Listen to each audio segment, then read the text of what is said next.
Hello everyone, welcome back to my channel NCERT Maths with Pradeep. Today we are continuing our chapter number 14, that is factorization.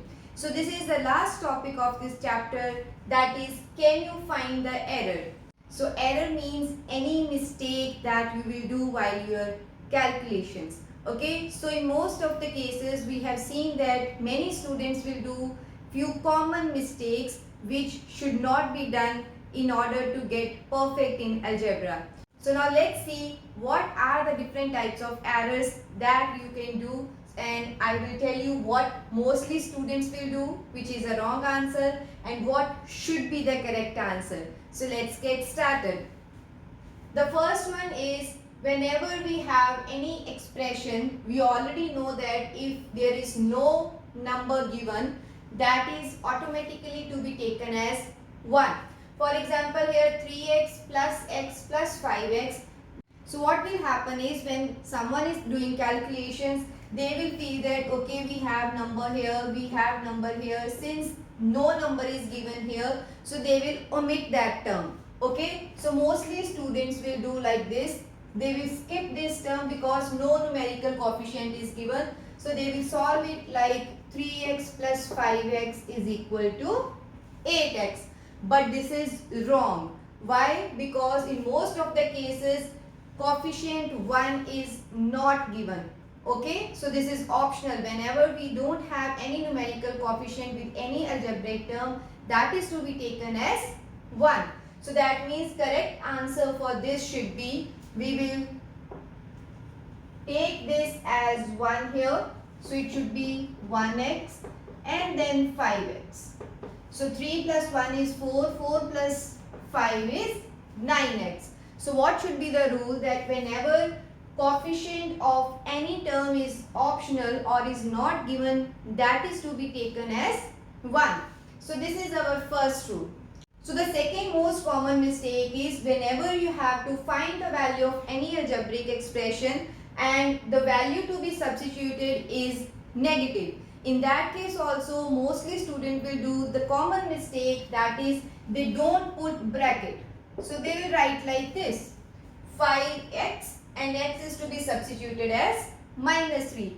Since they don't put bracket, so they will read it as 5 minus 3. So 5 minus 3 will give them answer as 2. So this is again wrong. So what should be the correct answer? Whenever you have to put any negative value in the variable, don't forget to put brackets. We should always put bracket around the negative value of the expression so that when you calculate, you should know what should be the operation to be applied. In this case, this should be minus 50. Okay, so this is a wrong answer in which we have not put the bracket and directly we have substituted the negative value. So operation changes. Here we have done subtraction, but actually it should be multiplication. Okay, so this is the second mistake that mostly students will do. Let's see the third one. So in this question what happened is, sometimes we have any expression, it may be one term, two term or more than three terms or any polynomial, inside the bracket and outside any number is given or any variable is given. So what students will do is, they will multiply this number or variable, whatever is the case, with only the first term. They will skip the rest of the terms.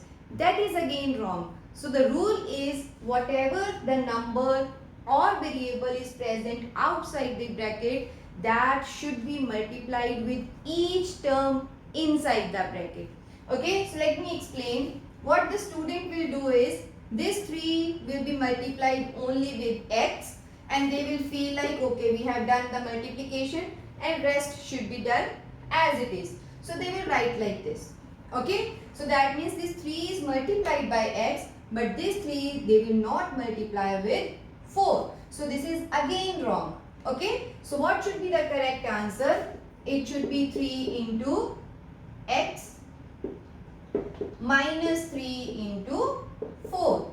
That is 3x minus 12 should be the correct answer. So the rule is, you should multiply your variable or constant or any number that is outside the bracket each term inside the bracket should be multiplied with that number or constant. Okay. So now let's move on to the next error.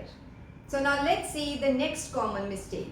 So it is whenever we have to square something, what students will do is they will square only one thing. Okay, so either they will square the numerical coefficient or they will square the variable part.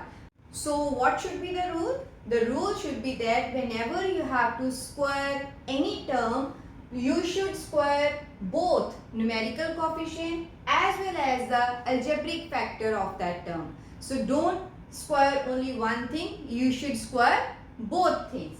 For example, mostly what students will do is they will do this square of 2. So 2 square is 4. Okay, and x will be kept as it is. Okay, few students will do the other way around, that is 2 they will keep as it is and x square they will do. So both are wrong. What should be the correct answer? So this means square is for both numerical coefficient as well as your algebraic part. So 2 square should be 4 and x square like this. So the rule is both should be squared, not only one thing. Next rule is whenever you have to apply any formula, first make sure that you are using the correct formula or not. Okay. So here in this case, see what the student will do is they will multiply this term with this, that is first with first and second with second. Okay. So what they will do is they will multiply 2a with a. So first is done with first. Okay. And then second with second, that is 3 into 2. So their answer will be 2a square minus 6. But this is wrong, as we have done in algebraic expression also, that whenever you have one binomial to be multiplied with another binomial, each term of one binomial should be multiplied with every term of the second binomial. So what should be our answer? This should be multiplied with this first, they will also do. So it is 2a into a. Okay. Then this same term should be multiplied with second term also.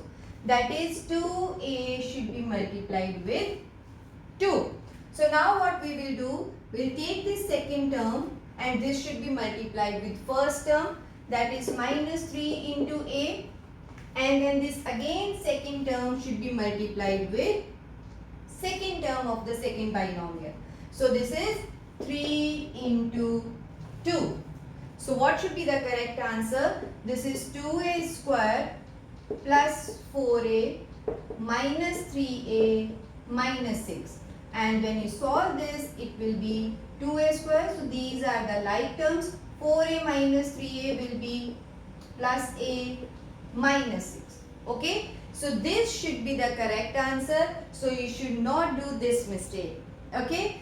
So let's see the last common mistake. This is whenever we are dividing a polynomial with some number or with some variable, what students will do is, like in this case, what they will do is, see, what they will do is, since 5 and 5 can be cancelled, they will cancel this and they will write the answer as a plus 1. Okay. So this is wrong because this denominator is not for one term. This denominator is for each term in the numerator. Like suppose you have done this LCM so many times. So what is the meaning of this? This means that 1 by 7 is there and 5 by 7 is there. That means this denominator is for each term in the numerator. So whenever this comes, you cannot cancel these things. Okay. So this denominator you should separately write for each term and then you can see which can be cancelled. Like for this, what I should write is a over 5 and 5 over 5. So what should be the correct answer? This is a over 5 and 5 over 5. Now we can cancel because this 5 and 5 can be cancelled. Both has same common term. So we can cancel this and answer will be a by 5 plus 1. instead of a plus 1. So what is the rule? That whenever you are dividing a polynomial with any number or any variable, you should divide that denominator with each term of the numerator. You cannot cancel the denominator with one term. Okay, whenever you see this plus or minus sign, you cannot cancel the denominator. It can be cancelled only if you have multiplication sign here. If we have multiplied by 5, then you can cancel. But for plus and minus, you cannot cancel this denominator with any one term of the numerator until and unless you have done in this way. Okay. I hope these types of mistakes my students will not do. So this is all about this video. See you in my next video with the exercise of this topic. Thank you.